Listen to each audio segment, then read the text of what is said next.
এই ছেলেগুলি পরীক্ষার হলে চিটিং করার জন্য একটি জবরদস্ত প্ল্যান বানিয়েছে। তাই তারা দুজন জুনিয়র বয়কে মাঝখানে বসিয়ে দেয়, যাতে তারা পেপার সলভ করে সবাইকে দিতে পারে। আর তাদের আধা ঘন্টার মধ্যে পেপার সলভ হয়ে যায়। আর তারা শুধু একটা সুযোগের অপেক্ষা করছিল। আর তখনই মাস্টার ঝুঁকি হয়, আর তারা পেপার সলভ করার সেই পেপারগুলি অন্যজনকে দিয়ে দেয়।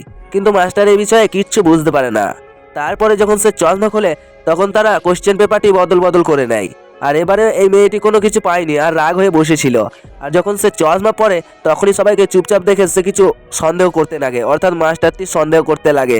আর সে নিচে ঝুঁকে, কিন্তু সবাইকে সাবধান দেখে সে কিছুই বুঝতে পারে না। আর সে যখন জল পান করছিল, জল প্রচণ্ড গরম থাকায় অন্যমনস্ক হয়ে যায়।